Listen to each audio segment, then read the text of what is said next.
Muy buenas noches, hermanos del distrito de Mount Vernon, hermanos del distrito de Fort Washington, del distrito de Woodside y del distrito de Corona, aquí en la ciudad de Nueva York, que son los anfitriones de este lindo programa, El Triunfo de Jesucristo en el libro de Apocalipsis. Buenas noches, República Dominicana, a través de la poderosa radio Amanecer Internacional, La Voz de la Esperanza, y buenas noches a todos los amigos y hermanos de iglesia que nos ven en otras partes del mundo y nos escriben dando referencia de que Dios ha sido bueno en este programa con ellos y han sentido el poder de Dios a través del estudio de su palabra que vive y permanece para siempre.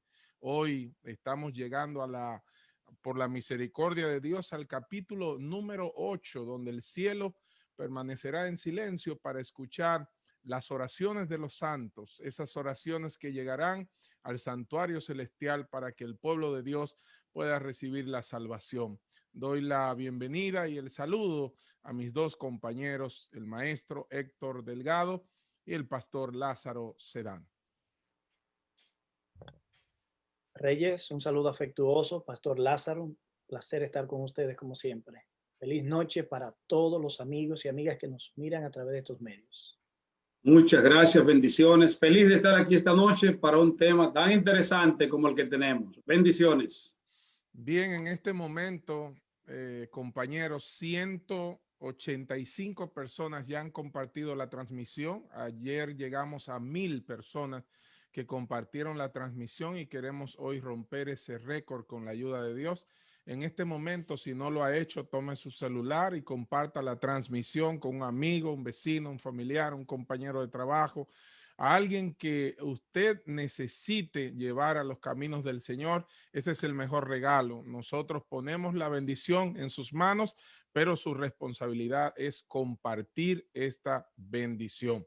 Quiero agradecer de manera muy especial a cada uno de los locutores que nos ha dado soporte en esta serie. Sabemos que en República Dominicana hay toque de queda y ellos están haciendo un esfuerzo extraordinario. Amén. Amén.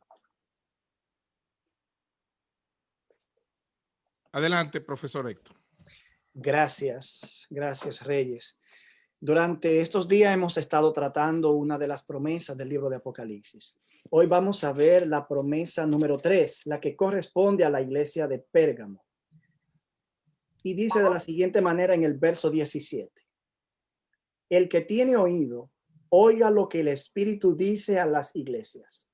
Al vencedor le daré de comer del maná escondido y le daré una piedrecita blanca y en la piedrecita un nombre nuevo escrito, el cual nadie conoce sino el que lo recibe. Esta promesa es una de las más desafiantes de todas las promesas del libro de Apocalipsis. Contiene una serie de declaraciones que requieren que nosotros podamos entenderla adecuadamente. Por causa del tiempo no es posible detenernos en los detalles y las implicaciones de todas y cada una de esas declaraciones, y mucho menos en las diferentes propuestas que se han hecho para entender por lo menos el significado de la piedrecita blanca, que según algunos especialistas se han propuesto más de 12 propuestas que son creíbles. Y yo recuerdo haber leído ese comentario y aún no estaba de acuerdo con la propuesta que hizo ese comentarista. La verdad que no siempre es fácil determinar el significado de los símbolos del libro de Apocalipsis, pero por lo menos parecería ser que hay dos elementos que subyacen a esta declaración. ¿Qué sería recibir una piedrecita blanca? Bueno, pues en las cortes judiciales, en los procesos judiciales de la antigüedad, Juan mismo sabía que se utilizaba una piedrecita blanca para declarar inocente a una persona que estaba siendo juzgada, o una piedrecita negra para declararlo culpable. Si Juan está pensando en eso, recibir una piedrecita blanca implica recibir un estado de inocencia con el cual viviremos por la eternidad. Pero si Juan está pensando en la tercera o en el premio que le era dado a los atletas cuando competían y ganaban, entonces quizás Juan estaba pensando en ese premio que le daba ciertos privilegios a los triunfadores para disfrutar de una serie de cosas que no le era común a otra persona que había competido y no había ganado. Ahora bien, me gustaría concentrarme en un aspecto que creo que es importante.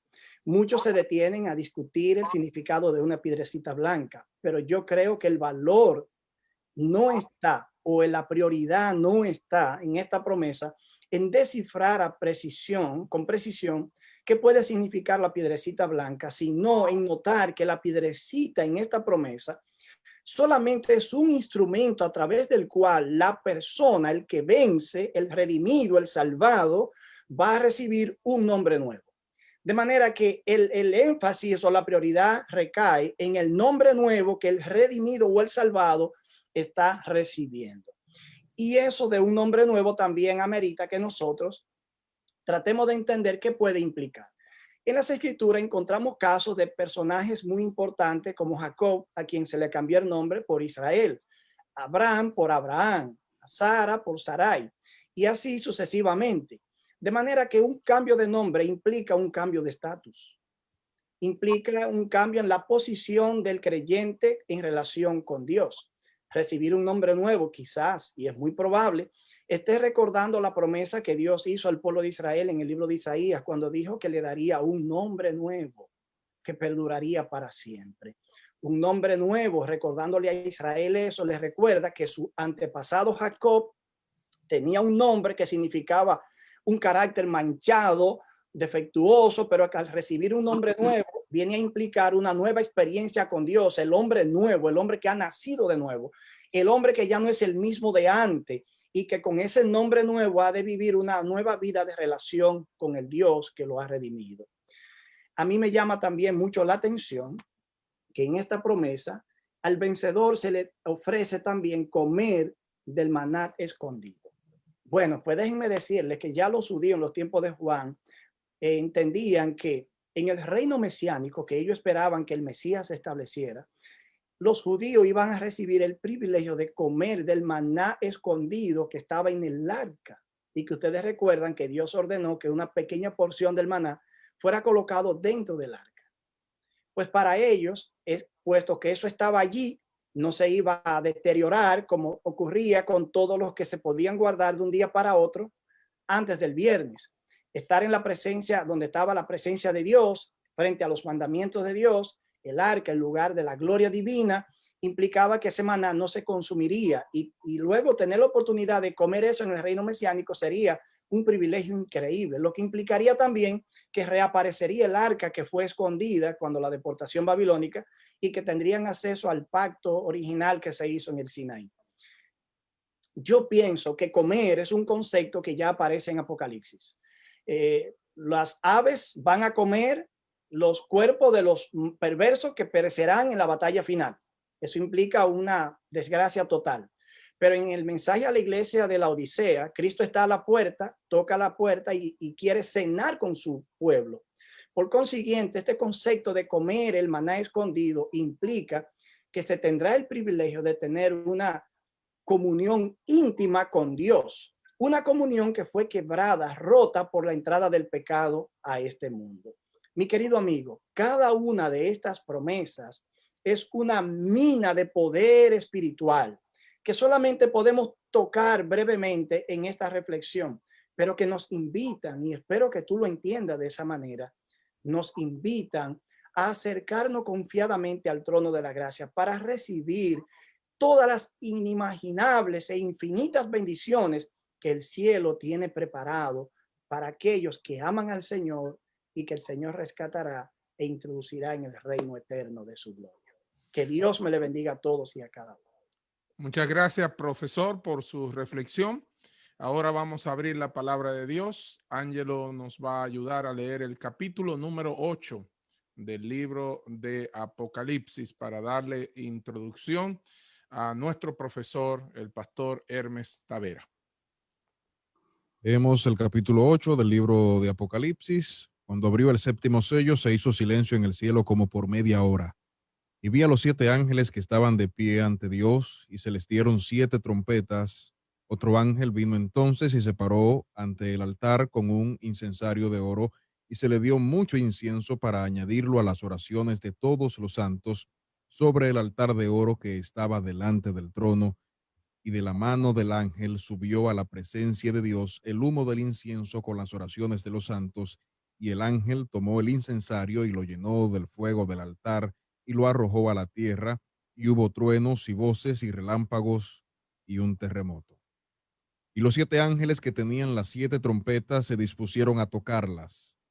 El primer ángel tocó la trompeta y hubo granizo y fuego, mezclados con sangre, que fueron lanzados sobre la tierra, y la tercera parte de los árboles se quemó, y se quemó toda la hierba verde. El segundo ángel tocó la trompeta, y como una gran montaña ardiendo en fuego fue precipitada en el mar, y la tercera parte del mar se convirtió en sangre, y murió la tercera parte de los seres vivientes que estaban en el mar, y la tercera parte de las naves fue destruida. El tercer ángel tocó la trompeta, y cayó del cielo una gran estrella, ardiendo como una antorcha, y cayó sobre la tercera parte de los ríos y sobre las fuentes de las aguas, y el nombre de la estrella es Ajenjo. Y la tercera parte de las aguas se convirtió en ajenjo, y muchos hombres murieron a causa de esas aguas, porque se hicieron amargas. El cuarto ángel tocó la trompeta, y fue herida la tercera parte del sol, y la tercera parte de la luna, y la tercera parte de las estrellas, para que se oscureciese la tercera parte de ellos, y no hubiese luz en la tercera parte del día, y asimismo de la noche. Y miré, y oí un ángel volar por en medio del cielo, diciendo a gran voz: ¡Ay, ay, ay de los que moran en la tierra, a causa de los otros toques de trompeta que están para sonar los 3 ángeles! Muchas gracias, Ángelo. Nos gozamos esta noche con tener nuevamente con nosotros hoy y el día de mañana al profesor Hermes Tavera. Hay 648 personas que han compartido la programación hasta este momento. Queremos pasar de 1000 personas. Si usted no ha compartido con su celular, por favor, comparta la transmisión. Buenas noches, profesor, y que Dios le bendiga en la exposición de la palabra de Dios.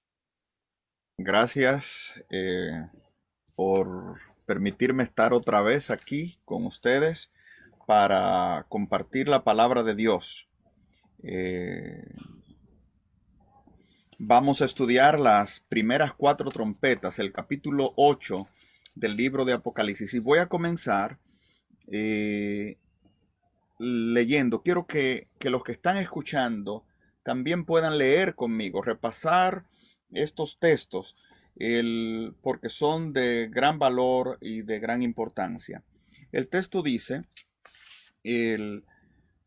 voy a leer: cuando abrió el séptimo sello, se hizo silencio en el cielo como por media hora. Cuando abrió el séptimo sello, se hizo silencio en el cielo casi por media hora. Hay un texto que aparece en muchas iglesias, muy conocido en muchas iglesias, que dice Habacuc 2:20, Jehová está en su santo templo, calle delante de él toda la tierra. Lo mismo Sofonías 1:7 y Zacarías 2:13 hablan de que cuando Dios llega a su templo, hay silencio, de modo que sea lo que sea que vayamos con lo que vayamos a interpretar este silencio, tiene que ver con la llegada de Dios a la tierra. Más adelante vamos a ver en el contexto de qué se brinda este silencio. La llegada de Dios a su templo. Versículo 2. Luego vi los 7 ángeles que estaban de pie ante Dios, y se les dieron 7 trompetas. Otro ángel vino entonces y se paró frente al altar con un incensario de oro, y se le dio mucho incienso para añadirlo a las oraciones de los santos sobre el altar de oro que estaba delante del trono.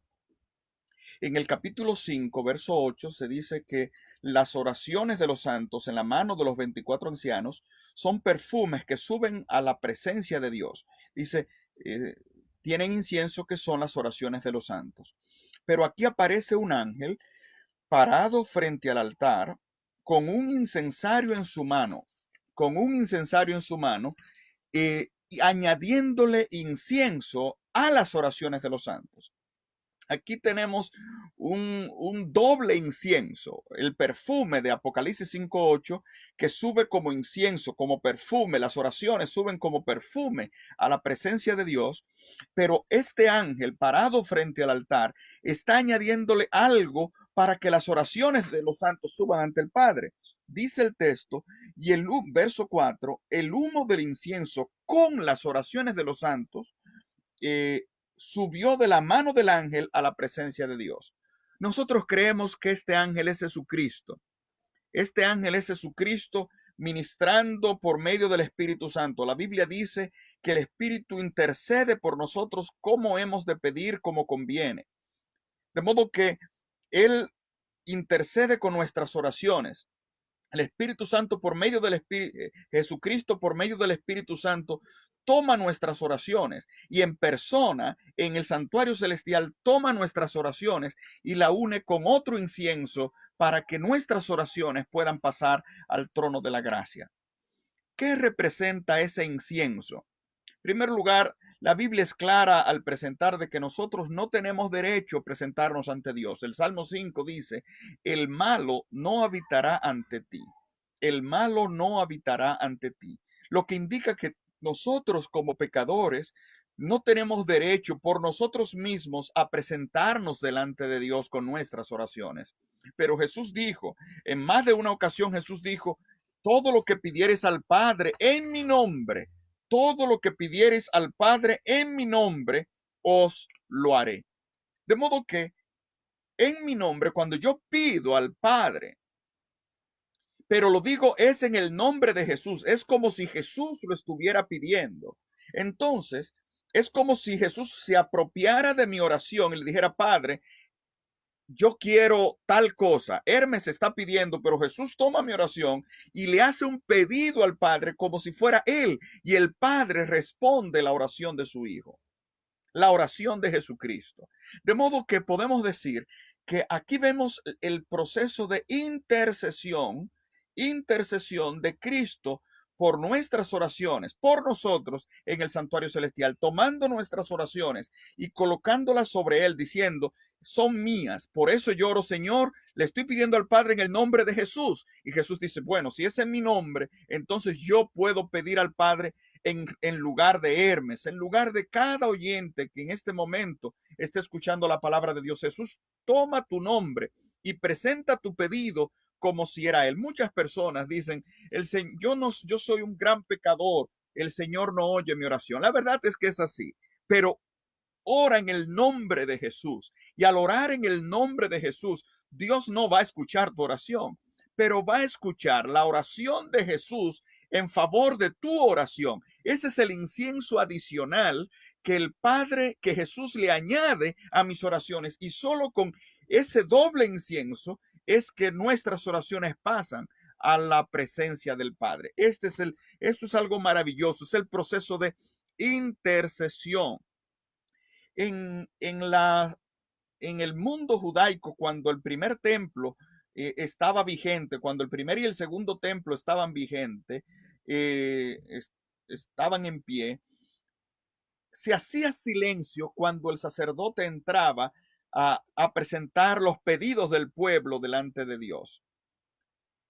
De modo que este silencio en el cielo que aparece aquí en Apocalipsis 8, este silencio, no tenemos que elucubrar. Dios ha llegado a su templo y está escuchando nuestras oraciones. Dios ha llegado a su templo y está escuchando nuestras oraciones. Y eso es lo que produce el silencio en el cielo. Pénsalo por un momento. El cielo es un lugar de sonidos. Si usted leyó Apocalipsis 5, notan que los ancianos no cesan día y noche de decir santo, santo, santo, santo. Isaías nos dice que los serafines decían santo, santo, santo, Jehová de los ejércitos, toda la tierra está llena de tu gloria. De modo que el cielo es un lugar de sonido, donde se vive alabando a Dios. Y si usted lee Apocalipsis, si lo pudiera dramatizar, fuera un constante sonido. Y oí la voz, y oí la voz, y oí la voz, y oí la voz. Eso es constante. El cielo es un lugar de sonido. De repente hay silencio. ¿Qué pasa? ¿Por qué silencio? Es que los santos están orando y Cristo está intercediendo con sus méritos por las oraciones de su pueblo.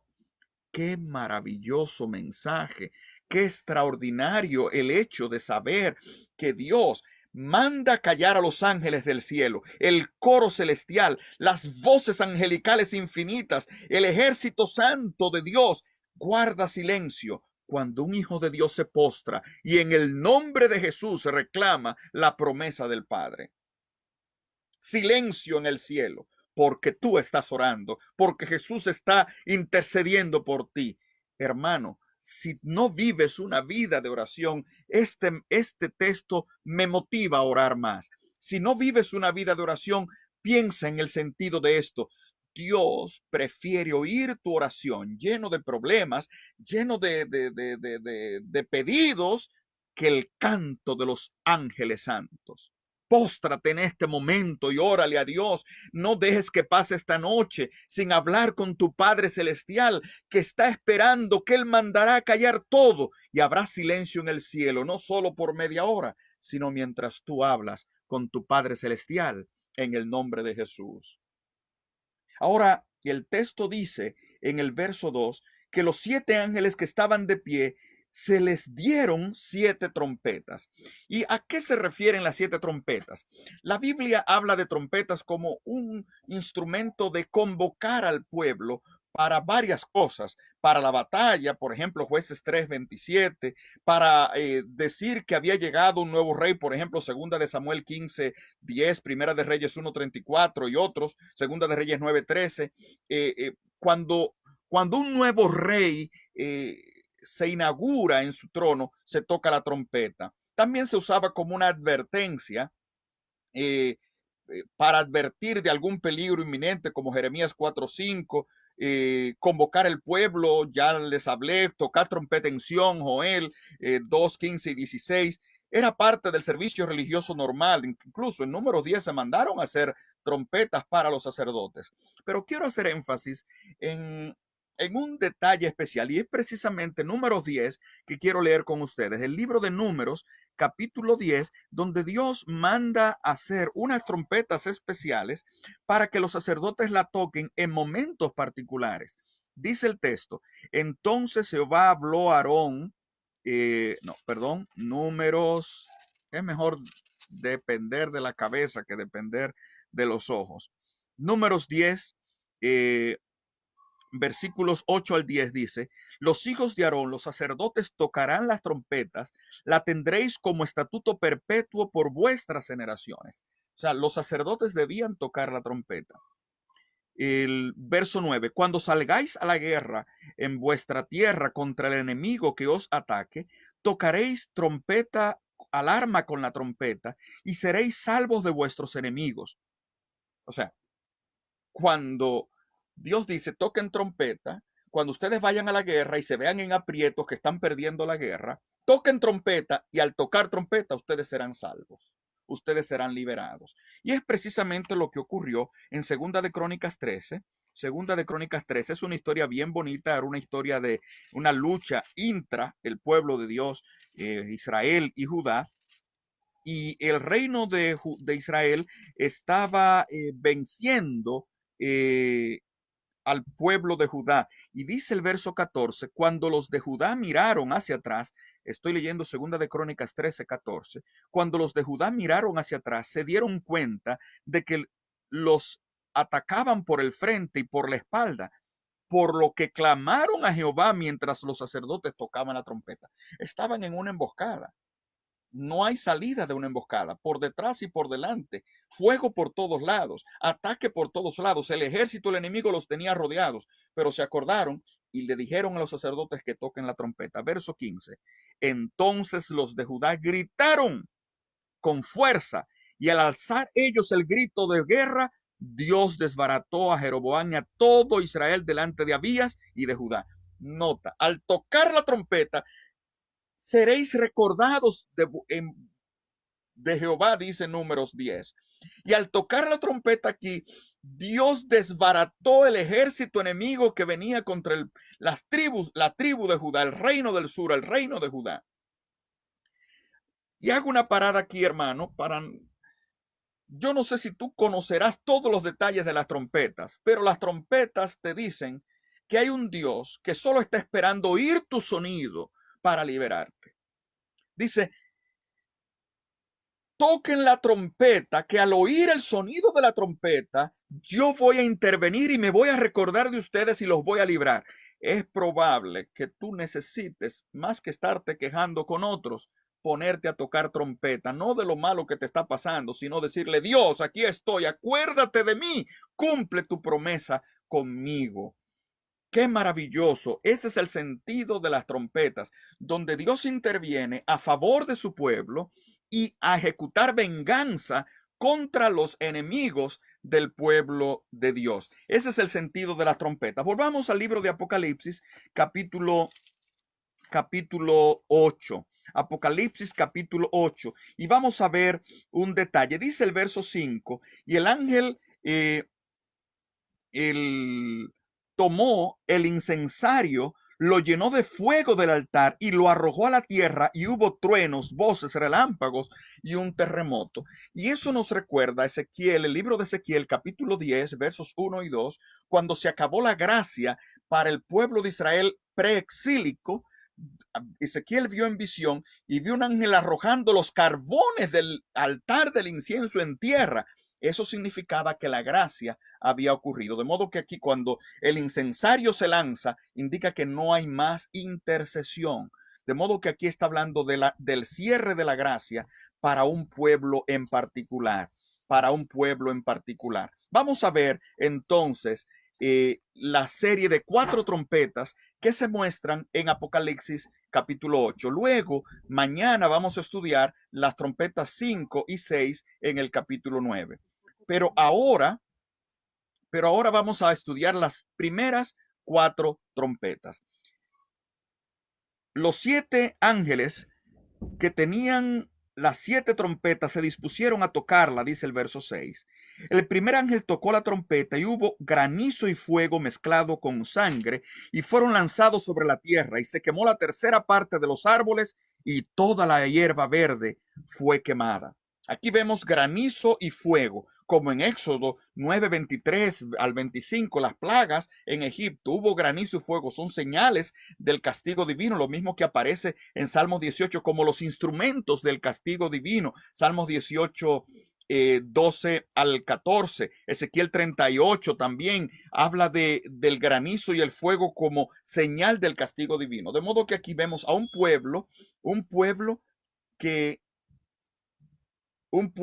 será que está siendo objeto, al terminarse la gracia, objeto de el castigo divino. Quiero preguntar si se está escuchando. Mi esposa me dice que no se está escuchando. Andrés.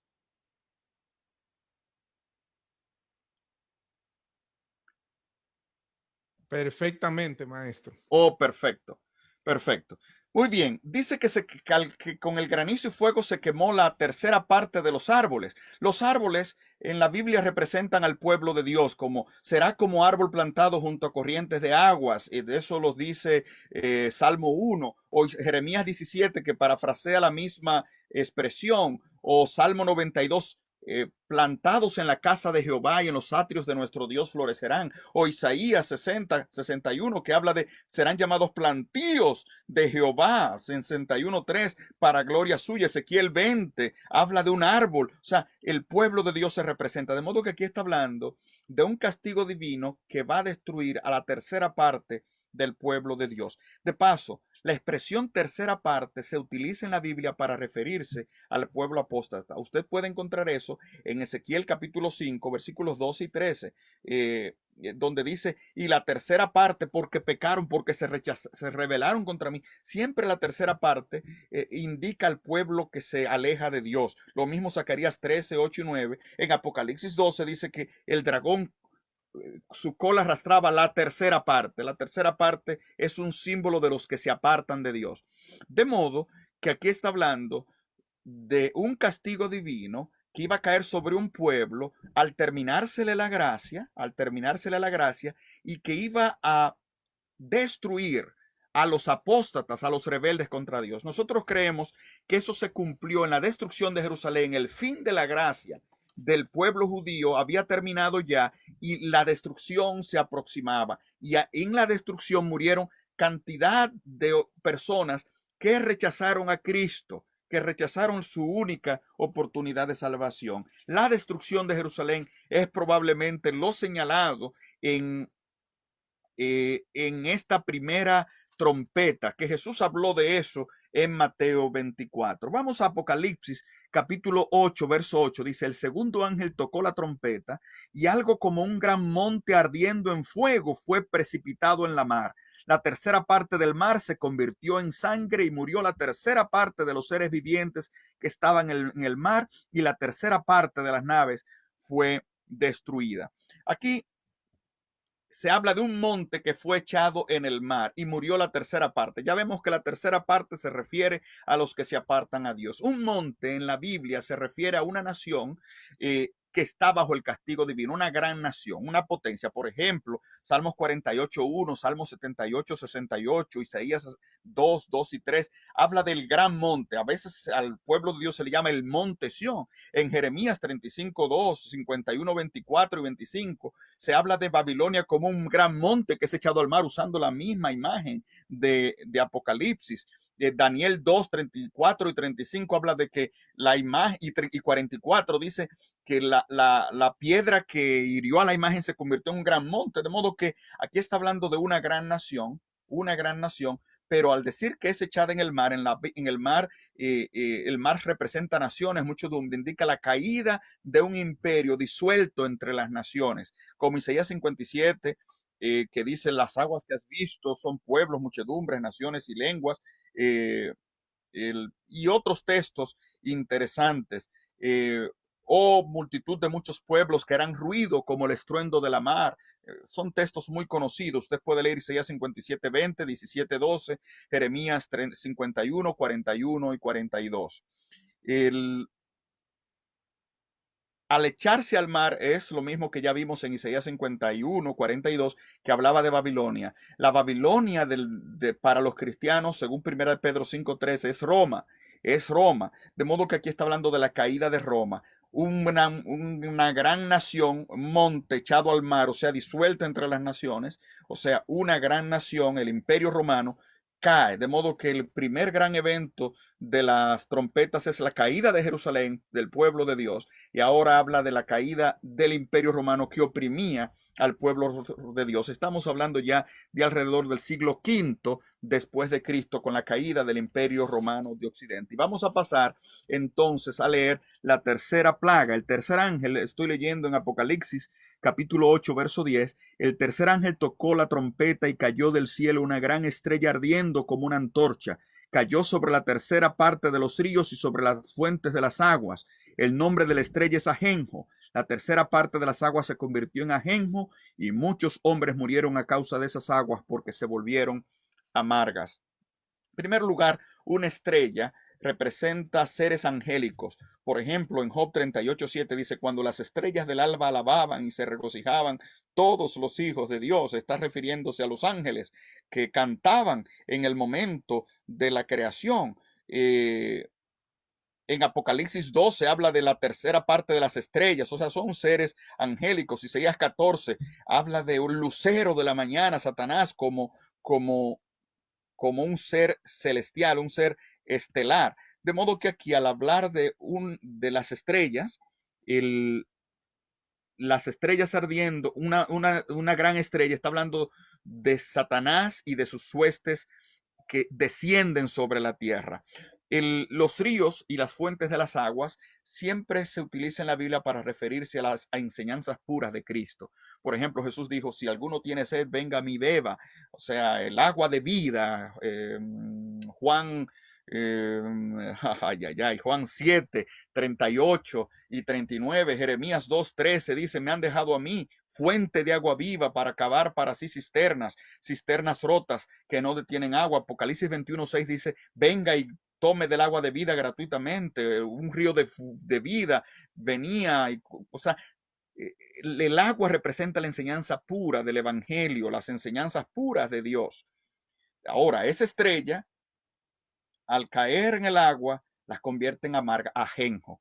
Y Deuteronomio 29, eso es algo muy conocido, que la Biblia habla del ajenjo como producto de la apostasía que viene de la idolatría. Dice, no tengas otros dioses, no sea que haya una raíz amarga entre vosotros y seáis apartados de Jehová. Deuteronomio 29, 17 y 18. Lo mismo dice Jeremías 9, 13 al 15. Donde habla de las enseñanzas de los falsos profetas de su tiempo, como dándole ajenjo o amargura al pueblo de Israel.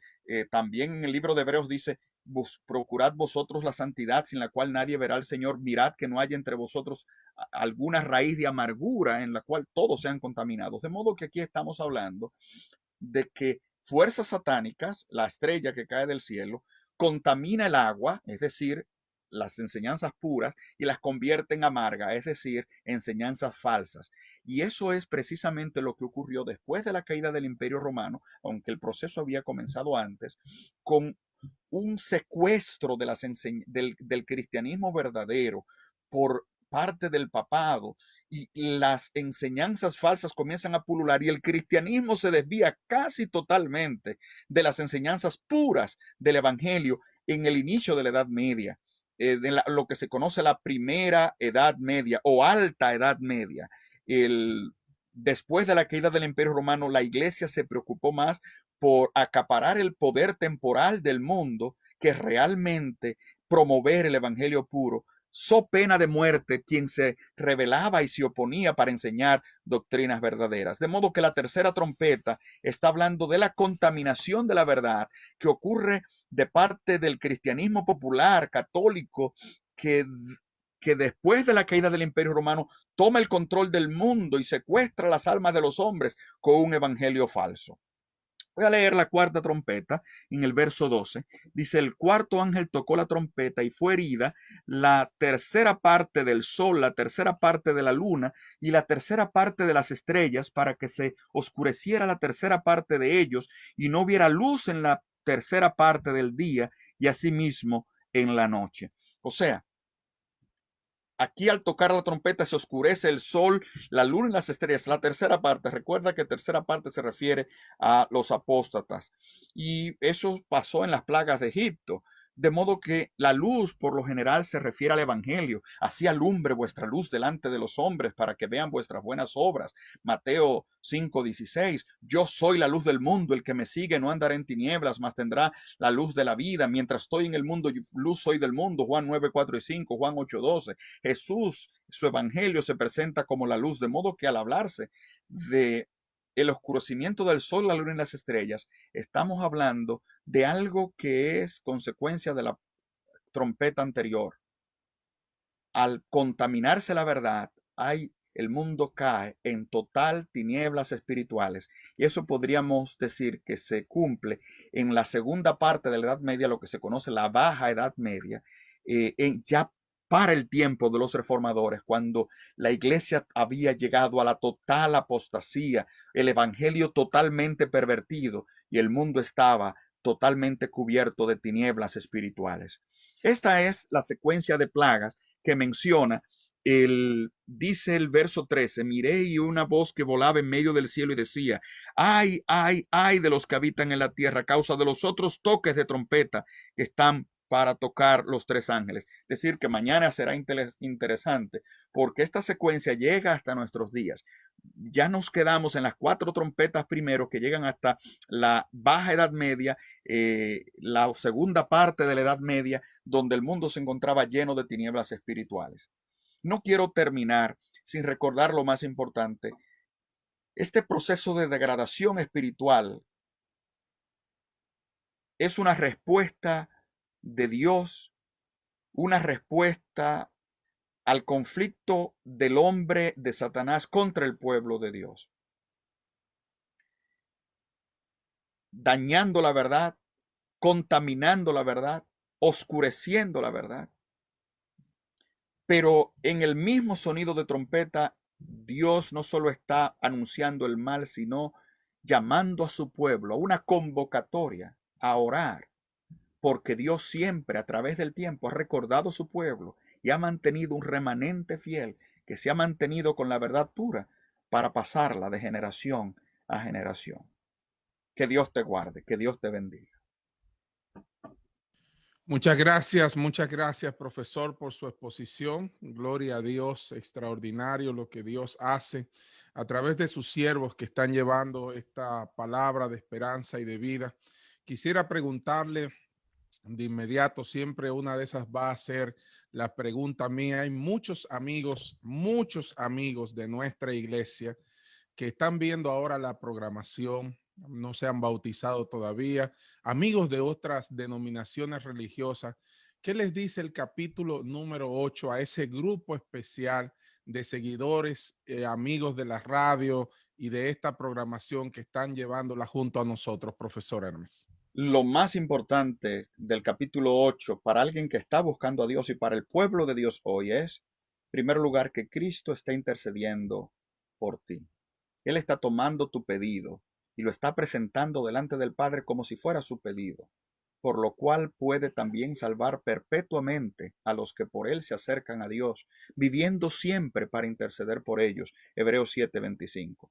Tenemos tal sumo sacerdote que se sentó a la diestra del trono de la majestad en los cielos, ministro del santuario y de aquel verdadero tabernáculo que levantó el Señor y no el hombre. Jesús está intercediendo por ti en el santuario celestial. Número 2, algo que no debes olvidar. Tú sin Cristo eres nada. Si Él no une su incienso a tus pedidos, de nada sirve. Pero tenemos un sumo sacerdote que se compadece de nuestras debilidades, que fue tentado en todo según nuestra semejanza, pero sin pecado. Jesús está intercediendo por ti. Y número 3, lo más emocionante para mí es saber que hay silencio en el cielo cuando el pueblo de Dios eleva su oración a Dios. Hay silencio. Que Dios le da importancia a mi súplica, que Dios le da valor a mi oración.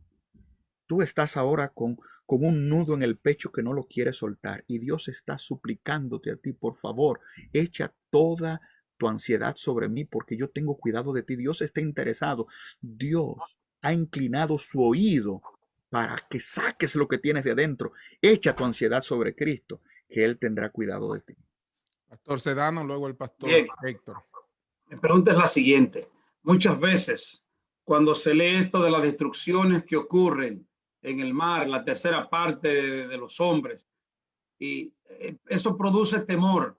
A veces la gente escucha de esas destrucciones que ocurren, que ocurrirán, y se llena de temor. ¿A quién afecta esas destrucciones? ¿Y cuál debe ser nuestra actitud frente a eso? Bueno, el tema central, la frase repetida en Apocalipsis 8 es la tercera parte. Y la tercera parte siempre se refiere a los apóstatas, siempre se refiere a los que se alejan de Dios, siempre se refiere al que ha rechazado la verdad, al que ha rechazado el mensaje de Dios. Como la tercera parte de los ángeles del cielo siguieron el camino de Satanás y cayeron en tierra destituidos de su posición, así la tercera parte que siempre abandona a Dios, esa tercera parte sufre el castigo. Ahora, el pueblo de Dios es protegido, como las plagas de Egipto. Mientras las plagas caían sobre el pueblo de Egipto, el pueblo malvado, el pueblo de Dios era protegido. Y Dios hoy promete que si tú entregas tu vida a Cristo, no te sobrevendrá mal, dice el Salmo 91, ni plaga tocará tu morada. Amén. Profesor Héctor. Bueno, el capítulo comienza con Jesús frente al altar del incienso. Evidentemente estamos en una etapa en la que Jesús está intercediendo y mediando por el ser humano, o mediando por su pueblo. A la altura de la sexta trompeta todavía ese altar se menciona. Eso implica que aunque los últimos 3 toques de trompeta tienen una connotación mucho más negativa y expresan unos juicios más severos que los anteriores, todavía hay oportunidad. Todavía Jesús está intercediendo. Y el arrepentimiento, que es un tema que ya abordamos en el contexto de las iglesias, reaparece en el contexto de la sexta trompeta, a la altura del capítulo 9, versos 20 y 21. Por consiguiente, estos juicios divinos procuran mover a las personas al arrepentimiento. Aún aquellos que son víctimas de los mismos, Dios a través de ellos le está hablando para que sean movidos al arrepentimiento, porque hay oportunidad de salvación, por cuanto todavía Jesús está mediando e intercediendo por los seres humanos. Si no se escuchan estas amonestaciones divinas, entonces llegará el momento cuando ya será muy tarde. Y quizás ocurra lo que algunos han dicho. Las personas pierdan la capacidad de arrepentirse y eso es peligroso. Así que el capítulo mismo nos invita a aprovechar la oportunidad y aprovechar el momento de intercesión de Cristo para encontrar oportuno socorro. Amén. Gracias, profesor. Profesor Hermes, finalmente, ¿qué quisiera usted después de esta exposición que quedara al finalizar nuestro programa claro, resonante, como ese sonido de esas trompetas en las mentes de nuestros amigos televidentes y oyentes? Gracias a Dios llegamos a 1000 personas que compartieron la programación y eso será de bendición. ¿Qué quisiera usted que quedara con ellos esta noche? Más que pensaran algo, que hagan algo. Que al terminar esta exposición te postres ahí donde estás y desahogues todo lo que tienes dentro. Tú puedes estar ahora mismo pasando por una situación de emboscada, de aprieto en tu vida, pero Dios dijo, cuando estés en la guerra y toca la trompeta, yo me acordaré de ti. Estas trompetas que refieren al cuidado de Dios por su pueblo en medio de apostasía a través del tiempo, tú la puedes aplicar a tu vida y tú puedes hoy tocar trompeta y decirle, Señor, acuérdate de mí, estoy en apuros, estoy en situaciones difíciles. Y el Señor se va a acordar de ti y va a intervenir en tu vida de manera milagrosa. De modo que más que te acuerdes de todo lo que he dicho, si te olvidas de todo lo que he dicho, no importa, tanto de que no dejes de ahora postrarte, hablar con Dios y desahogarte con Él y mostrarle a Dios que tú puedes contar con Él. Amén. Amén. Ha sido invitado esta noche para terminar con esta jornada de oración el pastor Dionisio Díaz. Es un joven siervo de Dios, un hombre de oración y está allí para tener esta oración. Él va a orar y luego Ángelo también va a tener una oración y con ello entonces vamos a concluir nuestra programación. Pastor Díaz, bienvenido a esta programación de oración y de estudio de la palabra de Dios y gracias por estar con nosotros. Gracias, pastor, gracias al equipo. Estamos contentos con tantos hermanos que quieren poner sus dificultades en las manos del Dios Todopoderoso.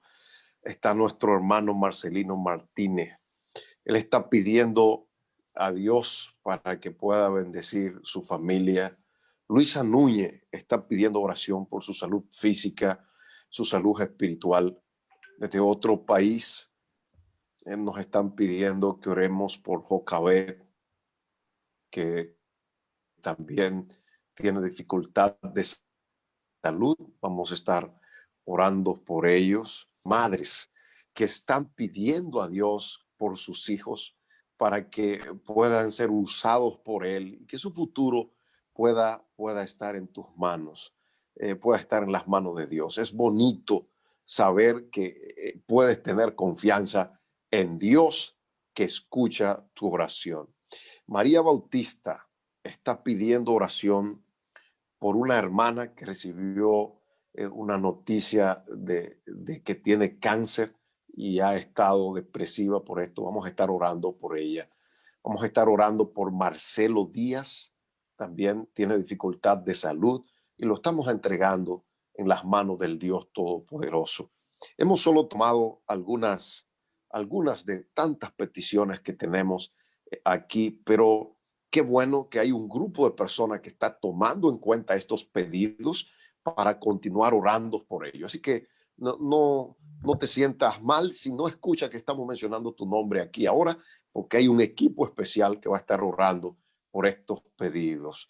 Así que ese momento vamos a entregar en las manos de Dios cada familia y estos pedidos que ustedes están haciendo lo entregamos en las manos del Dios Todopoderoso. Así que los invitamos a tomar una actitud de oración y hablamos con nuestro Dios. Poderoso Señor, gracias porque tu poder está dispuesto para obrar en favor de tus hijos. Nosotros creemos que tú eres el médico divino y por eso cada persona que está enferma confía y cree que tú puedes ayudarlo. Amén. Sabemos, Señor, que tú eres un padre amante. Mira estas madres, esos padres que tienen dificultades con sus hijos. Algunos han tomado camino con costumbres que no son sanas, que ellos no le han enseñado. Pero hoy han decidido ponerlo en tus manos y creemos que tú puedes ayudarlo. Sabemos, Señor, que lo que hemos aprendido en el estudio de hoy, de que ese incienso representa que tenemos un Dios, un Jesús que intercede por nosotros. Y por eso a esta hora clamamos a ti, porque la oración es lo que nos da esperanza, porque tenemos un Dios que nos escucha. Gracias, Señor, porque a esta hora ha tomado en tus manos este chat y cada petición que hacen estos hijos tuyos. En el nombre de Jesús. Amén. Amén. Padre, gracias porque has permitido que podamos comunicarnos contigo a través de la oración. Quiero presentarte en este momento de manera especial a cada una de las personas que intentaron comunicarse con nosotros a través de la vía telefónica y que por espacio-tiempo no se pudo lograr la llamada. Algunos de ellos llamaron desesperados por alguna situación de salud, alguna condición especial, tal vez en la parte productiva o cualquier otra área en su vida. Pedimos en el nombre de Jesús que les fortalezcas y que puedas responder su pedido ahí donde se encuentran en este momento conforme a tu voluntad, que sabemos es lo mejor para nosotros. Gracias por estar atento a nuestras súplicas. Gracias por el trato distinguido que nos haces a pesar de nosotros no merecerlo. Te pedimos en el nombre de Jesús que podamos en respuesta decidir andar conforme a las instrucciones de tu santa palabra. En el nombre de Jesús. Amén. Amén. Amén. Para los distritos de Mount Vernon, Fort Washington, Woodside y Corona, ha sido un gran placer llevarles a cabo esta noche la serie El triunfo de Jesucristo en el libro de Apocalipsis. Gracias a cada uno de los participantes en esta noche y Dios les bendiga a todos. Si Dios quiere, mañana continuaremos con el capítulo número 9 del libro de Apocalipsis, la palabra de Dios que vive y permanece para siempre. Feliz noche y que la gracia del Señor Jesucristo esté con ustedes hoy y por los siglos de los siglos. Amén.